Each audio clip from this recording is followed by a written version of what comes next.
Welcome everyone. Thank you very much indeed for joining us today. I'm Amanda Cowell. I'm a partner in the litigation team here at White & Case in London. We are here today to talk about cybersecurity, an issue that is becoming more than just an IT team problem, a real concern for all organisations and general counsels, and also key stakeholders, I'm finding in my experience, have genuine and real concerns about what you and all of our clients are doing to deal with the risk of a cyber attack and what to do when one happens. So we are here today to discuss those issues and give you some key takeaway points that you can go home with and use at your organisations. We are joined by a fantastic panel. But before we get on to who is here, let's just run through a few housekeeping points. There will be a question and answers to be submitted by you. Please click on the link on your screen. There will be polling, 3 polls throughout today, so please do participate in the questions that we're asking if you can. Any technical issues, please email emailevents@whitecase.com. There will be a copy of the video after, and there is an artist sketching out what we're discussing, which you will be having a copy of after to record today's discussion. But let me start. We are only got an hour. We are going to introduce the panel. First of all, we have Joshua Birch. Welcome, Josh. Josh is currently head of cybersecurity for Europe, Middle East, India, and Africa at FTI Consulting. However, prior to that, Josh worked for the British government, where he spent more than 15 years in a range of national security roles, including Chief of Staff to one of the UK's most senior security officials.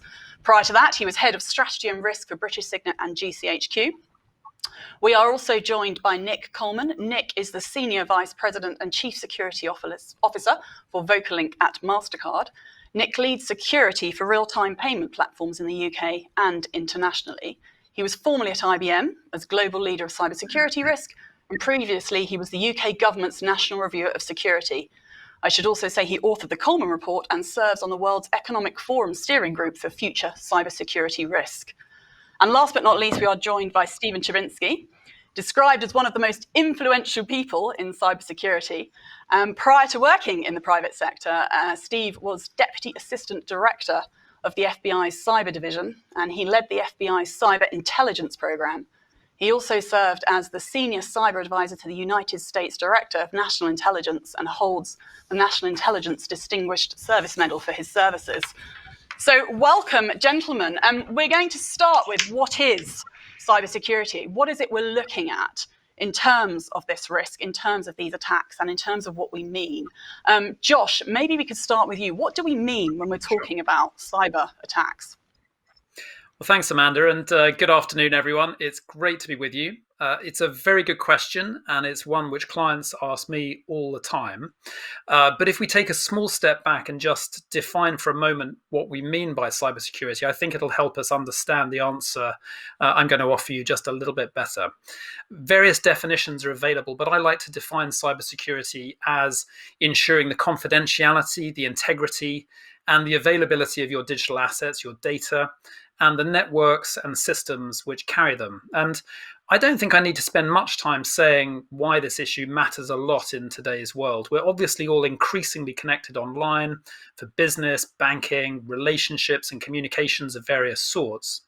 And the ubiquity of data, be it personal data, but also metadata, which is created by and surrounds all of that activity, have become incredible assets for us and for some of the world's most valuable and successful companies. But I hardly need to tell this audience that those data can also be a very great liability if they fall into the wrong hands. The impact which cyber breaches can have on businesses are about much more than just money, which ends up flowing to organized criminal groups, for example. Intellectual property theft is a very real challenge, and as we've seen this year in the context of COVID-19, testing and vaccine research is of very real interest to nation states. But beyond all this, the reputational impacts for breached organizations must be carefully considered should it be demonstrated that they have prepared or responded poorly, as the damage can be very significant indeed. One recent piece of analysis estimated that the global annual potential value at risk from cyber breaches would reach $5 trillion by 2024, up from $3 trillion where it is already today. We're seeing 1 million new strains of malware detected every day, and an estimated 4,000 ransomware attacks occurring daily too. And while a single breach costs something in the region of $8 million on average, a breach involving 50 million personal data records could end up costing more like $400 million.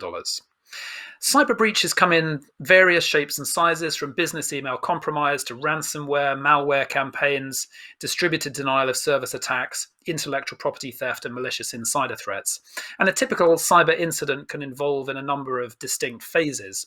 Firstly, there is the targeting phase, the stage where the attacker cases the joint. And this can potentially take anywhere from a brief drive-by to several weeks and even months of meticulous research. Then there's the compromise phase, where the attacker breaks in, and for ransomware specifically, there is a detonation stage where data is encrypted and a ransom is demanded. Imagine turning on your laptop, being unable to access any of your systems, and being greeted instead with a message like this. Cue the video.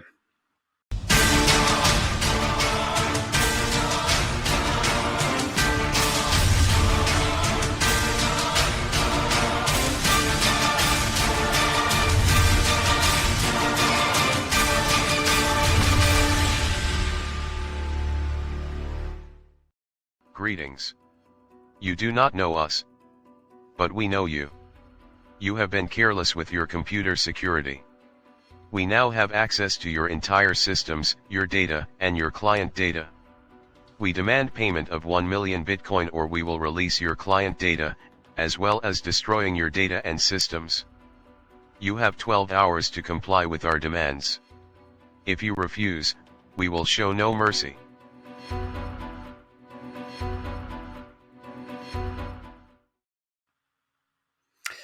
Now, clearly, this stage is followed by an organization initiating its incident response plan, and if it's a ransom situation, kicking off the negotiation stage.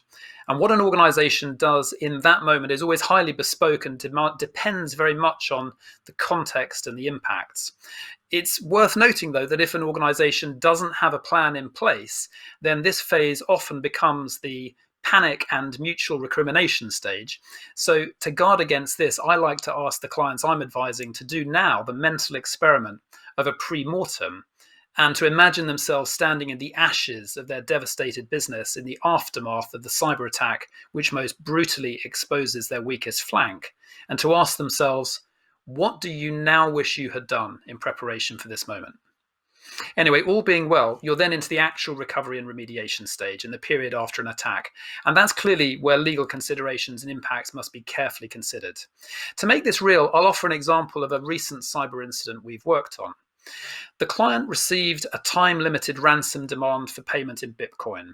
The employee whose system had been compromised quickly flagged the demand to senior legal counsel. The attacker had provided evidence of having obtained sensitive internal documents, so there was no question it was real. The company had a crisis plan in place, and so were able to bring together the necessary group of responders, including external advisors. The company's crisis response team had ensured in advance of the breach that they had each other's contact details, so they weren't dependent on corporate systems to manage the crisis. As the client was a listed company and bearing in mind data regulation requirements, we were brought in to help them both with the crisis communications internally and then externally, and to advise them on how they should respond from a cybersecurity point of view. Our advice was not to pay the ransom. If an attacker is inside your system, your data may have already gone. So you need to get back on the front foot, strengthen your security posture, and communicate clearly with staff, customers, regulators, and the media. If you pay a ransom in such situations, you're funding criminal activity. You could potentially be liable under international sanctions regimes for funding a banned entity, and you're encouraging them and others to strike again. And there's no guarantee that the criminal attacker you're dealing with is going to give you back your data or play fair. Clients often ask me what the signs or indicators are that they're suffering a cyber breach. And the honest answer is that it depends on the type of attack you're suffering and on the phase of the attack you're in. It's a shocking fact that the average period between an organization being breached and a subsequent attack being launched or becoming visible is about 200 days. Speaking generally, though, what you're looking for is strange system behavior. For example, strange or unexpected communications. Are you seeing a lot of emails that are different from others? Are you not seeing emails that you would expect to see? And a classic example, which often affects the high profile or ultra high net worth individuals we work with, for example, is that when they're being attacked, they see themselves signed up for hundreds of thousands of spam services. So they then get flooded with those emails and they can't spot amongst the noise the very real notification that someone's logged into their iCloud account or whatever it might be. And from a more administrative central security or IT point of view, you would start to be able to spot apparent changes in user behaviors. So are people logging in from locations that people don't usually log in from, or doing so at different times? Specific threat actors usually leave fingerprints from previous attacks which become known, and so a good security team will already be looking out for attack signatures which are relevant to the industry they're in. If you're being attacked by a ransomware attack, it's probably going to be obvious. Systems lock up, a demand will be made, a bit like we saw in the video example we just demonstrated. But some cyber attackers can be hard to spot, and intrusions may go undetected not just for the average 200 days, but for years. For example, recently in the press, we saw a global hotel chain that suffered a breach impacting over 300 million customers' records, and that had gone undetected for 4 years, causing huge damage and mass data exposure. Just a couple more thoughts before I finish. For cyber attackers, their operating environment is borderless, lawless, and limitless. So any organization anywhere is fair game. Having said that, it's certainly the case that certain organizations and industries are currently being more specifically targeted, such as pharmaceutical firms off the back of the COVID-19 crisis.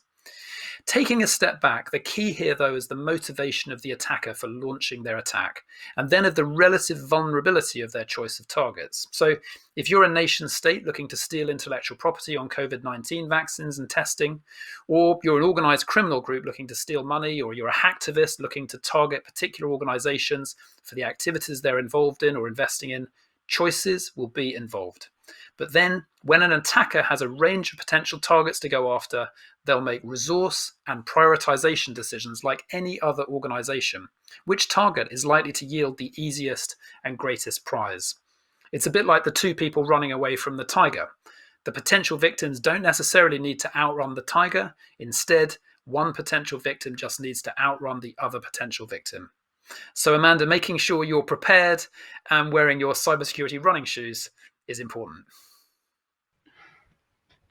Thank you, Josh. That's really interesting. And I think it's interesting how long the hackers can be in your system before you know about it. And with that, we would move to our first poll, which should be on your screen, which is whether or not you think hackers are currently in your system. If I could ask those of you watching to give us your views on that, just while we move on to Steve and Nick's thoughts. Steve, just following on from what Josh has said, what are these real consequences and concerns that our clients need to be aware of as a result of the attacks Josh has just summarized? Thank you, Amanda and Josh. That was a wonderful summary. Let me pull a few of those threads of how this looks when, in fact, one of these incidents are recognized by a firm, by one of our clients. What we're seeing are two immediate considerations. The first, of course, to continue business operations, right? The CEO doesn't really want to initially hear that there's a security event and that maybe the best idea would be to turn down the system. So oftentimes, we're trying to operate businesses while conducting an investigation. And from a legal and regulatory perspective, what we're seeing is first a question of timing. What has to be done and when? Of course, we all know that under various privacy laws, there are requirements to notify either government agencies or in some instances impacted consumers, and the clock starts running. And the legal consequences can be significant. First, there are investigations, and there's a whole team that's going to be reviewing information that is coming in from investigative agencies, responding to them. And one of the immediate legal issues that we see our clients face is communications. Communications internal, communications that are external, whether they're publicly external or to agencies, and recognizing that statements that are being made very well can be used in litigation, often as Exhibit A. We do see senior leadership often wants to come out very strongly saying that the problem is minimized in ways that it really might not yet be, but to provide consumer confidence. And so there's a lot of factual questions that are at the forefront, and communications plans have to be rigorously reviewed by the correct people. Then, of course, there's the possibility of litigation, real fines. We're already seeing fines in Europe that are over 100 million euros on a few occasions now. In the US, we've seen a combination of privacy and cybersecurity failures reaching into billions of dollars of penalties. So to be sure, financial consequences just from government sanctions can be quite significant. And as we all know, the GDPR is designed to make sure they are significant by looking at the revenues of the corporation in a way to make sure that there are penalties associated. Companies that are licensed to do business in various industries can suffer licensing restrictions, suspension of licensing. And then on top of that, after we move past the legal and regulatory environment, we see contractual liabilities. So you have business partners, customers and clients that might have separate notification requirements built into contract. And if you're, and this I will move over, I guess, for Nick to later discuss from a MasterCard perspective, but those who are entitled under payment card industry standards to use credit cards for their business can actually suffer the suspension of their ability to take credit cards, which in today's business economy can really be the downfall of a business if they no longer are able to accept credit cards based on a cybersecurity issue. We see concerns about officer and director liability. Oftentimes, in the middle of a breach or at the beginning, you have directors that are asking for information because they're personally concerned about what is going on under their watch and should they have known about it. We see insurance coverage issues. In fact, insurance is a rather interesting subject early on in an investigation because with the rise of cyber insurance, a number of policies require approval, notification and approval from the carrier to obtain legal counsel and to obtain forensic services that will be covered under the policy. Indeed, we see a number of policies that required some affirmation by the insured company that they follow certain cybersecurity procedures. So if those were not in place, that might end up voiding coverage.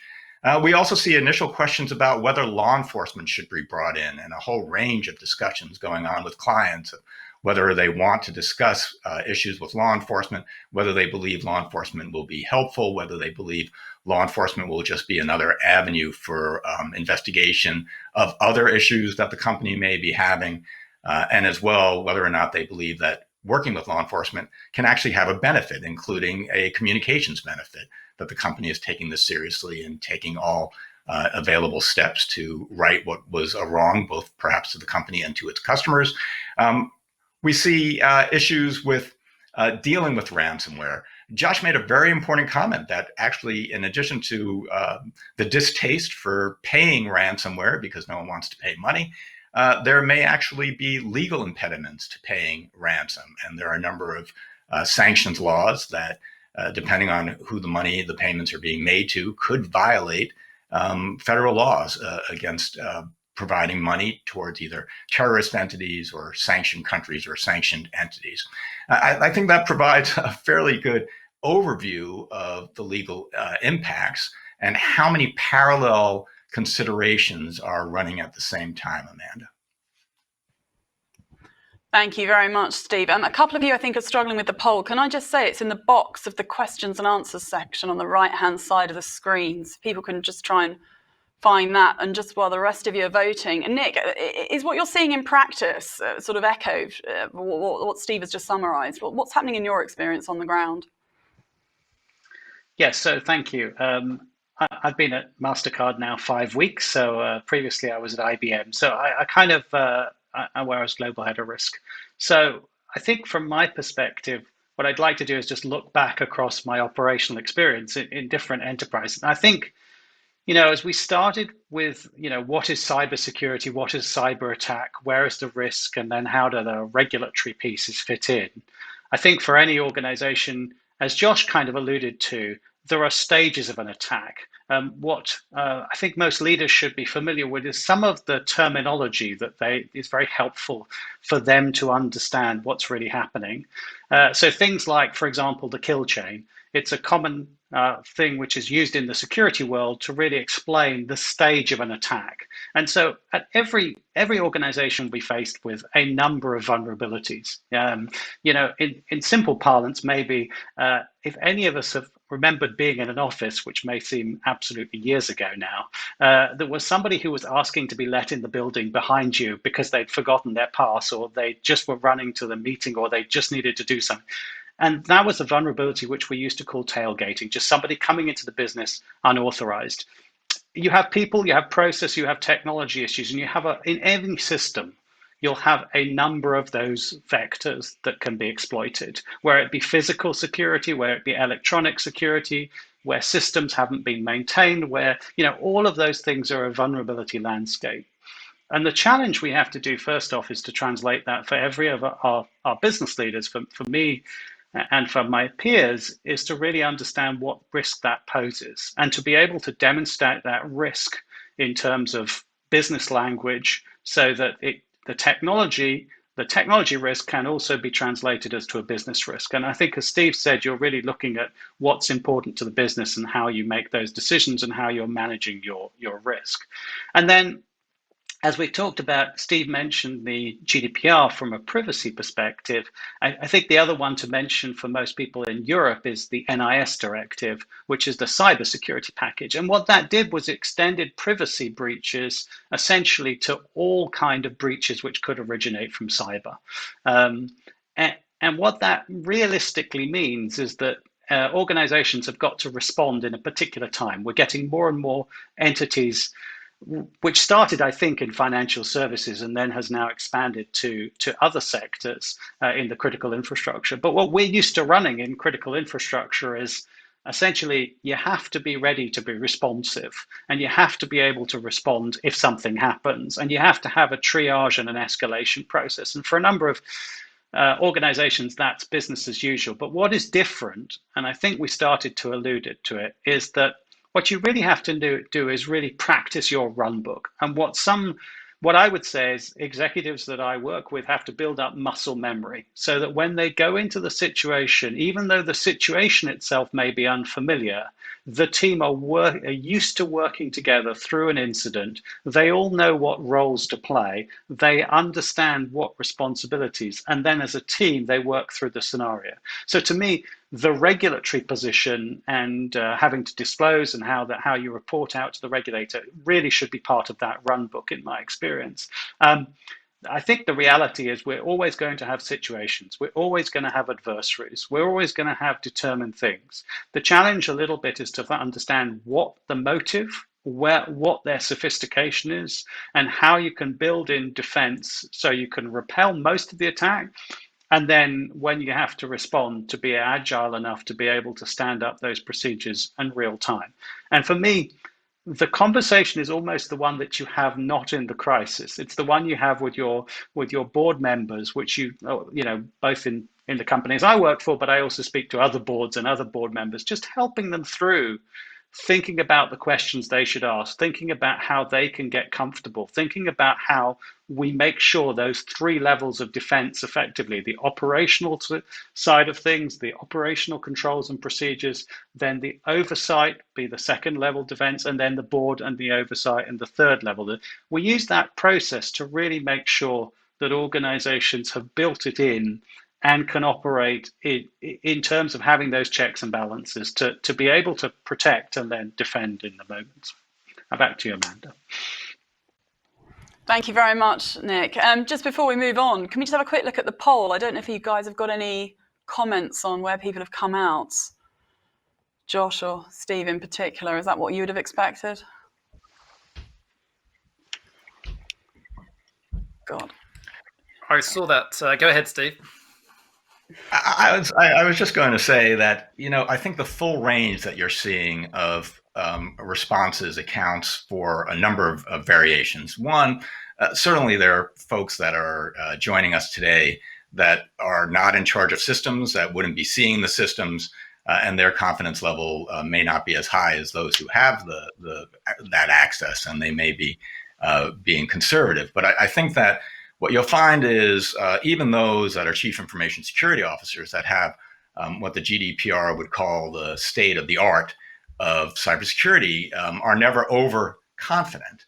And that's because of things called zero-day exploits, where there are new ways to infiltrate systems. In fact, it doesn't have to be an external infiltration. It could be an internal employee who is taking data, as we've seen most, I think, definitively in the US with the Snowden situation. And so cybersecurity involves both these external threats, these internal threats, I think that you'll find most people don't want to be overly confident and are always on their guard. But I do think that the real story might be at the bottom of this list, and instead of the first two answers, which is close to 20%, 1 out of 5, that they're not confident at all that someone's not in their system. And for those that are in that situation, our recommendation would be twofold. One, are they in a situation where they should have more confidence in their organization, right? What is their role in the organization? What can they do to determine with the right people and the right groups what their cybersecurity is? And we're going to go through some of that today. And secondly, what is available from third-party resources to up that confidence level, which I think is important. And Josh, I don't know if you had anything to add as well. Yeah, thanks, Steve. I mean, I would agree with everything that you've said, and I think I would just sort of, draw out as looking at these responses. I mean, we recently conducted a survey for FTI's resilience barometer, and that was of 2,700 sort of G20 organizations at C-suite level, and we found in the last 12 months, 32% of organizations surveyed had lost customer data or patient data. 28% had been the victim of a phishing and social engineering attack. 26% had lost intellectual property. 25% had experienced a ransom or data hostage situation. So it's no surprise to me at all that significant numbers of people will either be reporting, having a crystallized actual problem or be worrying very much about it. Amanda. Thanks, guys. Okay, that's very interesting.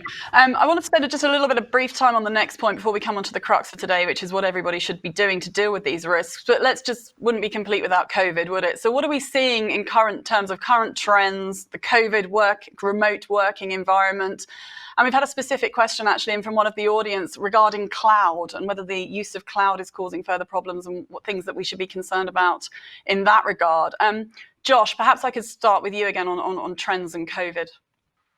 Sure. I mean, the cyber threat landscape, of course, was rapidly changing prior to the COVID-19 outbreak, but the sudden shift that we've seen to remote working environments has sped up that evolution a lot. And I think it's that kind of combination of societal confusion, uncertainty, and new ways of working in this distributed environment enabled by technology, which has intensified the cybersecurity challenge. And I think potential victims are frankly just more psychologically susceptible, and the opportunity for attackers is greater. So in terms of themes, prior to COVID-19, social engineering, including phishing, was the most common attack vector, and it's not losing any steam at all in today's working from home environment. You'll have seen the NCSC recently warned that ransomware had become more common, and they'd reported that they'd handled, I think, more than 3 times as many ransomware incidents in 2020 compared to the previous year. So there's a growing trend for those attacks to be more aggressive and targeted. And of course, cyber capabilities, which were only available to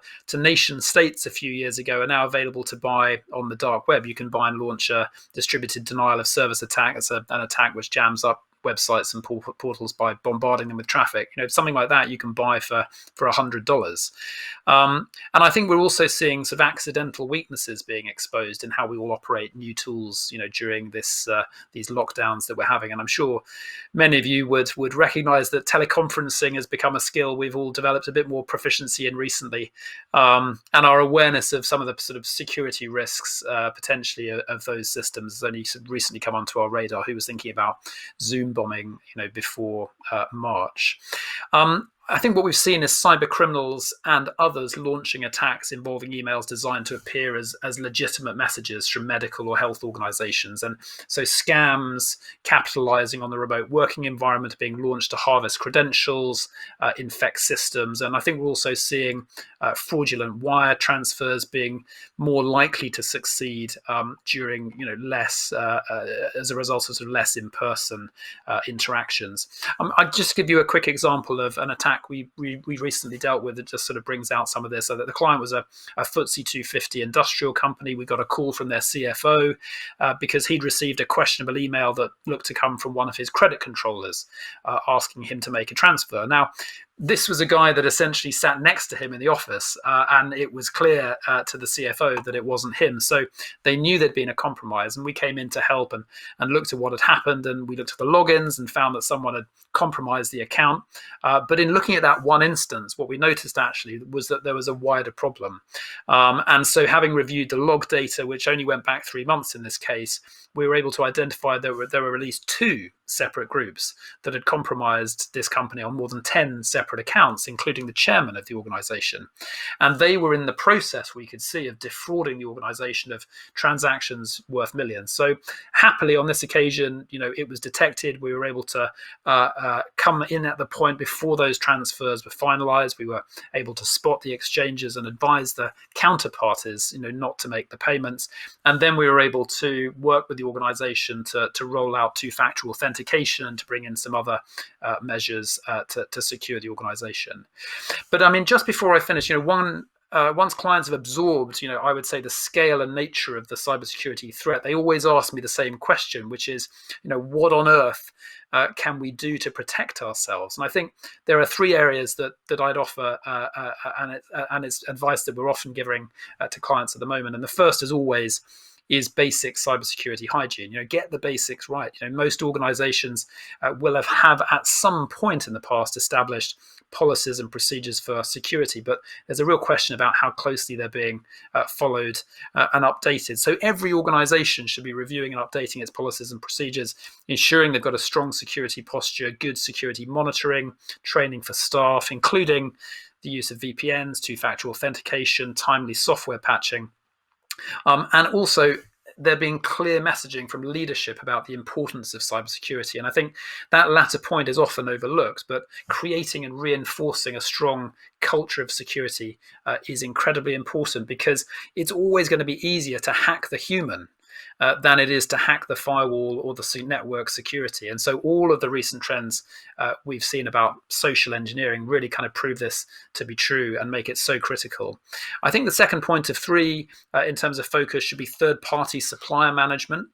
Ultimately, you're only as secure as your suppliers, and most organizations, I think, underestimate their exposure to the sheer volume of data they're sharing with third parties on a daily basis. So when you're signing that onboarding contract, did you truly get sight of the risks you're being exposed to? Are you confident you know where your data is right now? And if you think back to a major breach like that suffered in 2014 by US retailer Target, where the attacker penetrated its third-party heating, ventilation, and air conditioning supplier before escalating its privileges to the checkout, harvesting and then selling 70 million customer and payment details on the dark web for months before the breach was discovered, it really kind of hits home how important this is to think about. And lastly, the third focus should be making new and emerging technologies secure. And it's very easy at this time of rapid change and uncertainty to focus on the short term. And of course, that's important, and it's crucial that organizations take the steps to ensure they're resilient in the face of this change in the way we work. But equally, leaders can't take their eye off the ball when it comes to long-term cybersecurity investment and developments in technology. Operational technology is rapidly evolving. 5G, of course, and AI create massive opportunities for organizations, but they also massively increase that available attack surface for attackers to address and exploit. And sadly, Amanda, a lot of IoT devices are not developed with strong security in mind. That's extremely helpful, Josh, and some really useful practical points there as well. Nick, perhaps I could just turn to you. Is that mirroring what you're seeing in an industry perspective from what needs to be done and what is being done and the risks that are now out there? Yeah, I mean, if I take the technology piece, not first, I mean, the journey to cloud that you started on is a technology journey that lots of organizations are on. So the question for the executives is the business strategy, is the technical strategy they have linked to the security strategy? So when we talked about cloud, I mean, I think what's happened for most of us in the last year has been a lot of people who weren't working at home have had to work at home. You've had to actually make some of those applications cloud ready in very short time. You've also, for some organizations, they've had to change their business model. So, for example, one retailer had to partner with another third-party delivery company just because the volume of online retail demand was huge. So the cloud and all those technologies became part of the solution, but they weren't actually the core of the challenge, which was the business model was changing rapidly. And what needed to happen was the security model had to align. Similarly, some organizations I know, there's one in the oil and gas sector, when the oil price fell significantly, they had to readjust their security because the business model was under different cost pressures, which all of us are not immune to. So I think that if I start to think about the technology journey that Josh talked about, that certainly, and the other 2 points he made equally, I think the question for organizations, whether it be their core systems, whether it be third-party systems, is again, how have I quantified and made this risk tangible? So when we talk about regulatory risk, which we talked about previously, we were talking about, well, there's a particular set of regulations, there's a particular set of records, there's a particular reputational damage and all those kind of factors. But what most leaders are trying to work out is how to prioritize, how to understand what needs to change. They can understand their business strategy, their security strategy has to come with.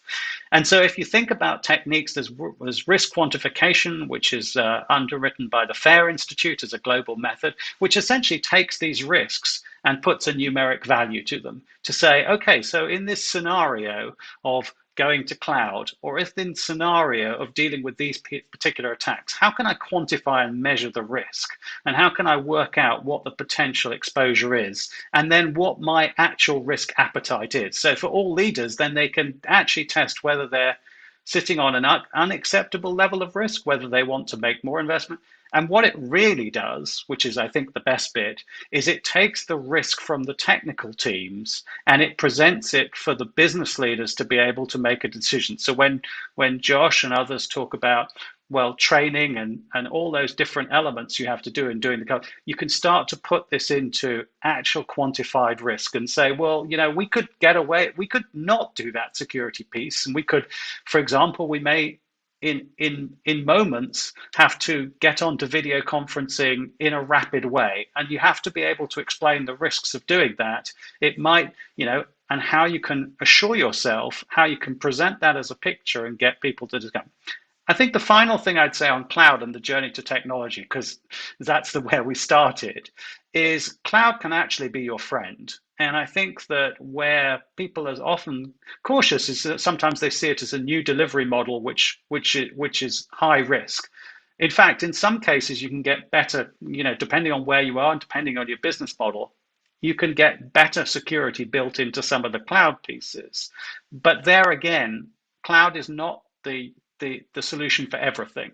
So what we're going to end up with is a hybrid world where you're going to have some solutions which are not cloud ready, which are not going to sit on, which are going to sit in your own premises. You're going to use a multiple set of cloud providers. And the real challenge and making sure that we can do it is to, in this hybrid world of having these multiple different providers, being able to ensure our security is actually deployable and risk managed across that whole estate. So very much as we look forward in the future, it will be ensuring that that security posture is quantified and risk managed and then deployed across all the elements in your estate, whether that be business partners, which are increasingly a flavor as well, whether it be third-party service providers, or whether it be just your own different model, which is evolving. So Amanda, I think the risk changes all the time, and technology has had to evolve really quickly. It's meant this concept of agile computing, this concept of constant innovation is really important to maintain the business innovation, which is so crucial in this time. But ultimately, with all these things, it comes down to being able to quantify and manage the risk and be able to put proportionate risk programs in, and to test your risk appetite and to be clear to translate it. So Amanda, I think the technology is one bit and the risk management is another core part. That's really interesting, Nick. Thank you. And I think that leads quite nicely into our second poll, actually, which is what is everybody actually concerned about at the moment when it comes to cybersecurity risk?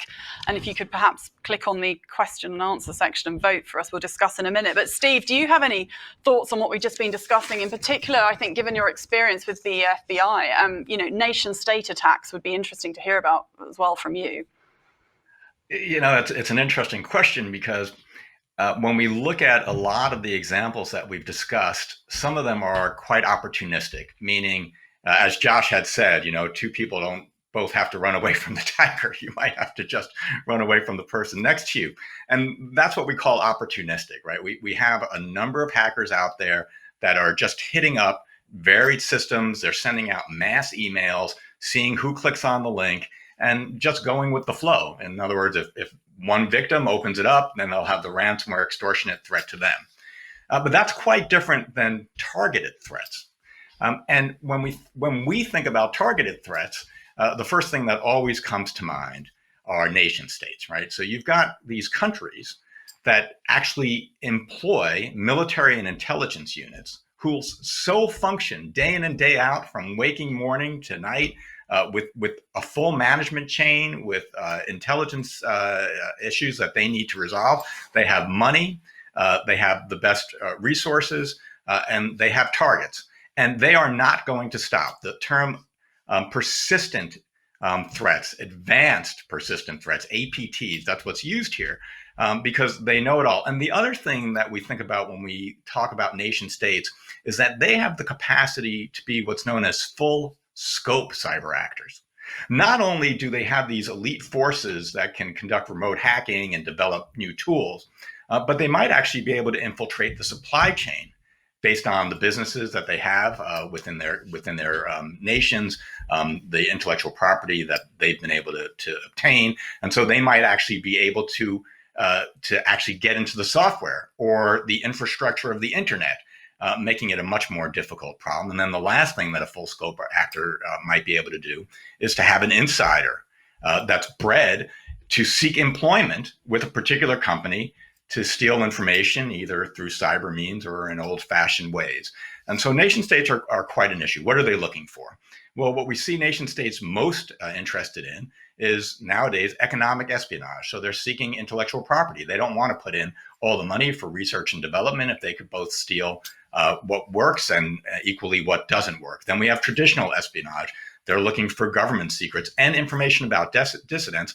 We see sabotage. We see some countries that are actually breaking into critical infrastructure and bringing down infrastructure. Depending on the country, the infrastructure might be private sector run and outside of the ability of governments to protect. And then finally, we actually see in at least one instance with North Korea where cybersecurity vulnerabilities are being exploited to fund some of their activities. So it really is a full extent. And I'd say the biggest issue that we have with nation states is the targeting, that once they're after you, if you know it was a nation state, be prepared to be on the lookout for them always. They're not going to give up. Thank you very much, Steve. That's incredibly interesting. It's quite concerning. Can we just turn to the poll quickly? There's been a pretty even spread in some respects, although customer and client data is of particular concern. Can we just bring the panel together for a minute? Be interested in your thoughts, gentlemen, on whether that's what you expected in terms of people's concerns. I don't know if any of you have any thoughts. Yeah.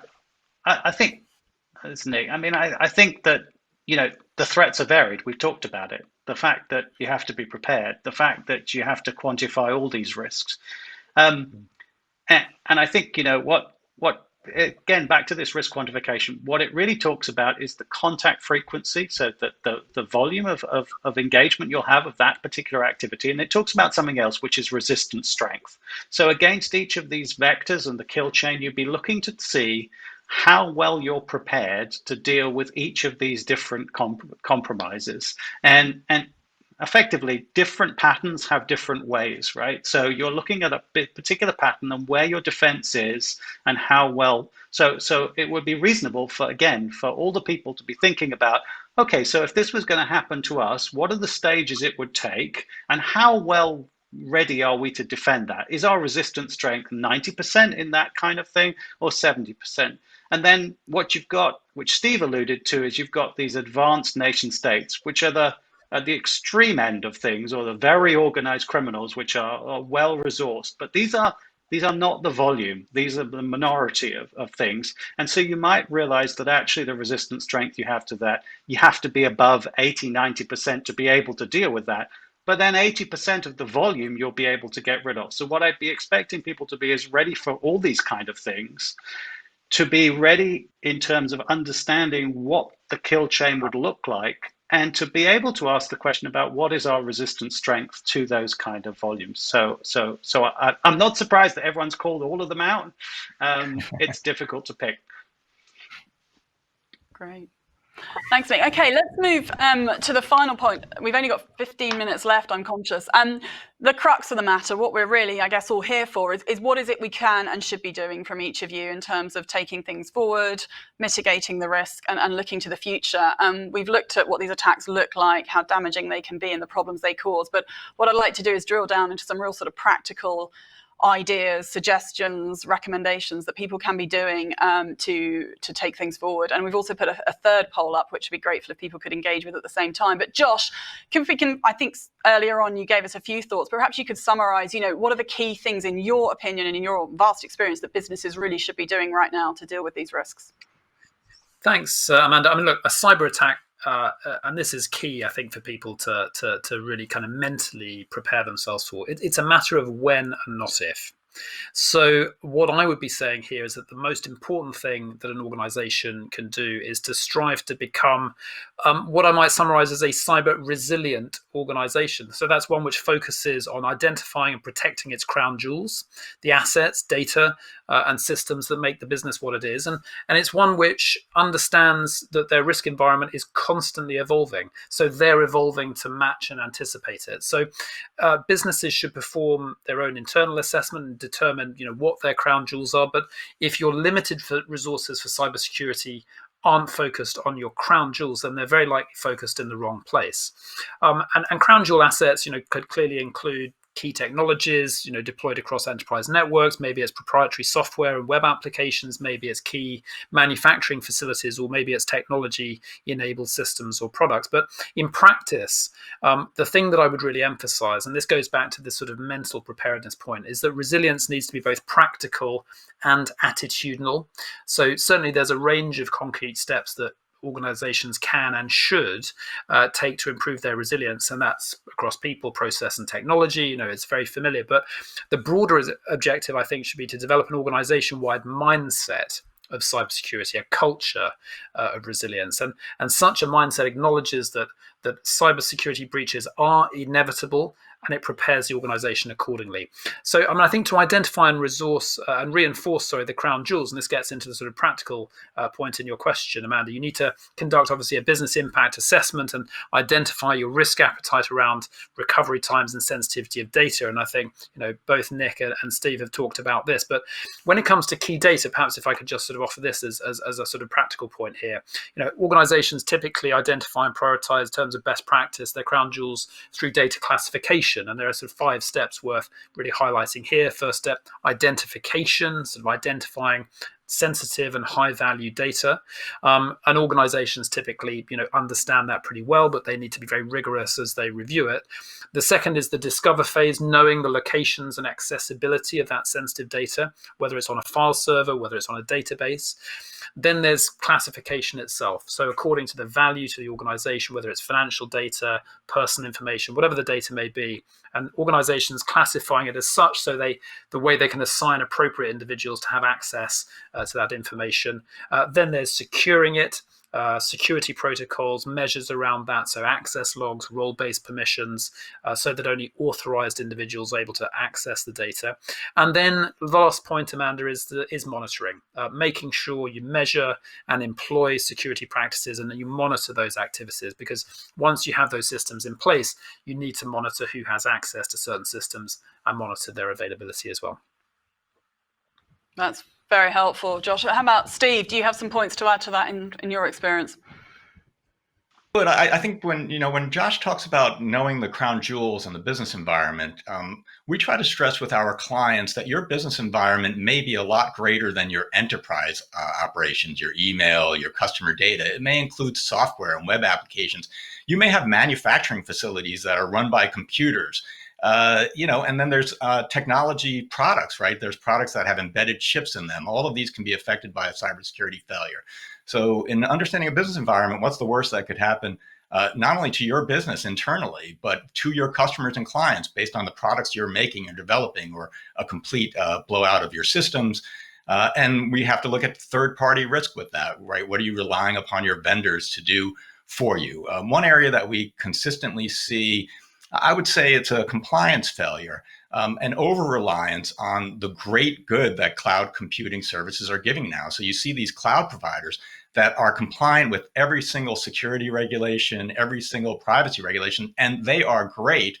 But what we're seeing from a lot of our clients is then assuming that the company itself is compliant with the law because their cloud providers are. And there's this integration point where a company can still have enterprise networks that are not secure, that are tied into this cloud environment that is entirely secure. And from a regulatory point of view, they are not compliant if they haven't looked at their shared responsibilities. We look for the implementation of a formal risk management program. We have a regulator that was saying to companies, we're going to see whether or not you're employing any standards, to which the defendant customer said, well, what standards do you look for as an agency to determine reasonable security? And the regulator simply said, we'll use whatever standards you use. And meaning if you're not aligned to something, you're already really, I think, behind when it comes to talking to a regulator. So we look for a risk management program that has a formal structure to it. And then when we look at the third parties again, vendors, we're looking at what your audit rights are, what the contractual agreements are. We have been surprised to see that even managed security service providers whose business is providing security to its customers themselves are not able to withstand our security audits with our vendor questionnaires. Let me restate that because it will come as a surprise. Security vendors do not all have equal security. So it's important really at all levels to have a good third-party management program. And those are things that I would sum up, Amanda, that we're seeing. Thanks very much indeed. Before I get you to pull all of this together, Steve, with the help of the artist, I'm conscious we're running, we've only got 10 minutes or so left. Nick, I think it's crucial that we hear from you from a practical perspective as to what you think the key takeaways are from this.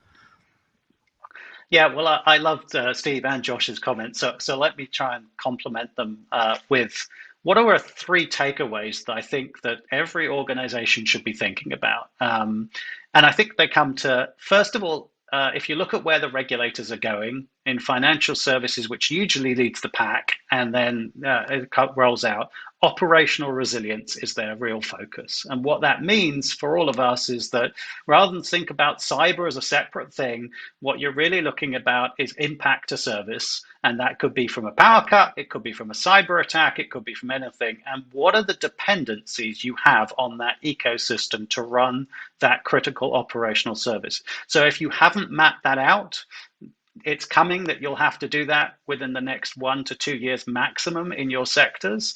And you should be asking your teams what your plan for operational resilience is and whether security is part of that discussion. So that's the first thing. I think the second thing is automation and AI. AI is sometimes overhyped as a technology which can achieve things. Some people think it's machine learning. Some people think it's way better. The reality is that even if machine learning is the core of it, and some of it is slightly beyond that, these techniques are really helping to augment the really limited security resource you have. So from a practical point of view, let me give you 2 examples. If you're labeling to understand whether Josh and Steve should have access to a system, if you can work out what's usual and unusual behavior and you can get the system to flag, because then it can look at much more rich data and work out patterns, you'll be in a stronger position in the midterm. If you think about how to actually get your analyst in the operational area to be able to look through literally event after event, the things, these triggers, the amount of technology and the amount of information you can get, you have to really get human eyes on the priorities and the triage. So this automation and augmentation, that I call it, really helps make the best of your security investment. You will never find enough security good people. It's a real challenge in our industry for all of us in every organization. And when we've got them, we try and hang on to them. And then, of course, the market tries to take them away again. So for us, it's really making them most productive, them achieve their goals. So second is automation and augmentation, and really get that into your security thinking. Really challenge your leadership to check that that's what they're really doing, making efficient goals. The third thing for me is really the take around how do you spot something unusual and how quickly can you respond to it? And do you know what unusual looks like? And do you have thresholds? And do you know when to talk to people about when those thresholds are? So this business of being able to identify the unusual, to get people to talk about what's unusual, and to be able to get that into a pattern where leaders can respond really quickly is really important. So my three takeaways are: operational resilience, it's going to be the goal for all of us. Efficiency coming from automation and AI, really to make your systems as productive and your business as less interrupted as possible. And this third thing, which is spotting the unusual, because I think coming full circle to back to say what Josh said and Steve alluded to, is that this is going to happen. These events are going to, the attackers are not going away because they found business models and they found motives. So for us, we have to defend, but we also have to be ready for when things happen. And that's normal for businesses to be able to respond. Most that have done incredibly well during COVID, just being able to be agile and treat their people right and be able to move business models at speeds that we never thought possible. We have to make sure the same is true of cyber, Amanda, and that's our goal for going forward. Great, thank you, Nick. Just looking at the poll, it's encouraging that nearly 80% of those watching do actually know who to contact and what to do. I'm not proposing we discuss that with less than 4 minutes left, but hopefully there's been some helpful pointers to improve the current cyber policies that people have. But Steve, I was wondering if I could just hand over to you, hopefully with the assistance of the artist who has been scribing, if we're able to see that on screen, and perhaps you could just pull together what we promised as 5 key takeaways for those who have joined us today as what they need to go away and think about. First of all, I was going to say that's going to be quite a task because so much information has been provided today, but I do give a lot of credit. Looking at this for the first time, what has come out by the cartoonist. Let me see if I can summarize these into 5 points. I think they're up here. Number one, always is going to be to know your business environment. That's absolutely right. And when we talk about the business environment, what are the technology needs of your company, both that you're providing internally and those that are using with vendors? You have an enterprise environment, which is typically called IT security. But then you might have an operational environment that's manufacturing or SCADA systems, depending on what company you run. And so might be operational technology. Sometimes those are linked. Meaning that if someone breaks into your enterprise environment, they could get to your operational environment.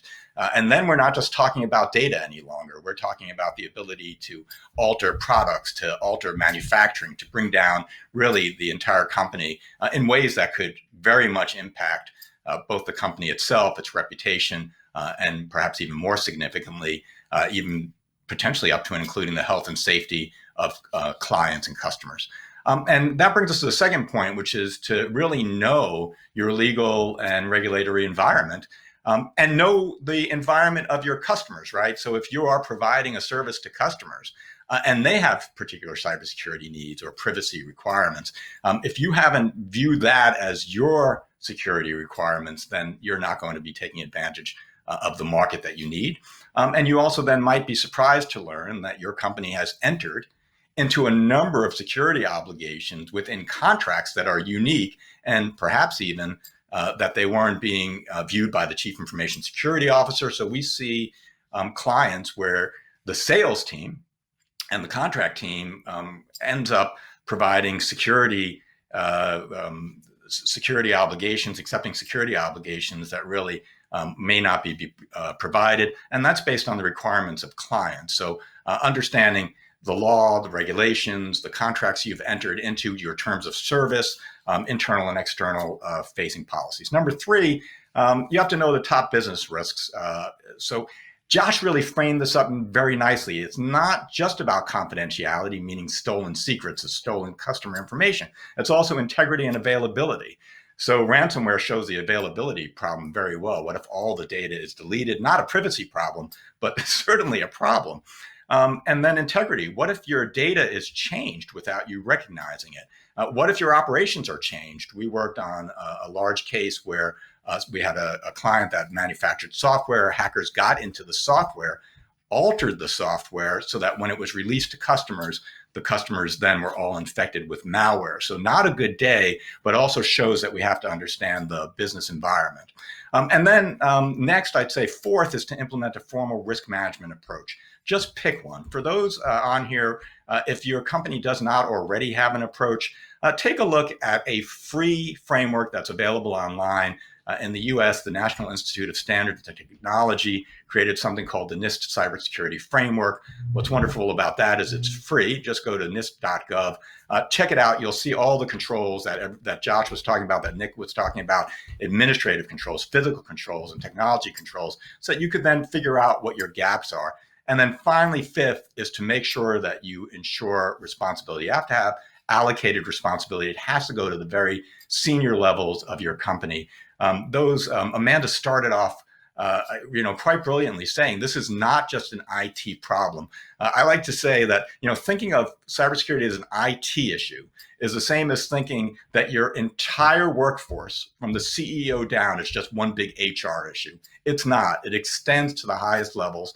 And really, you need that not just buy-in, not just financial support from senior management. They have to help define the risk and figure out what the strategies are to protect it. So I think that we have it really up on the board. I appreciate the ability to summarize it with that assistance. Thank you, Amanda. Thank you very much indeed, Steve. That was excellent. I must say we will be sharing that beautiful chart with everybody following this today. We are actually out of time. We dealt with a couple of the questions as we went along, but unfortunately we need to finish now. Josh, Nick, Steve, thank you very much indeed. That was a fascinating discussion. I personally very much enjoyed it and learnt a lot. And I'm sure I can speak for everybody who's joined this when I say that. So thank you very much. And thank you everybody for joining. Take care.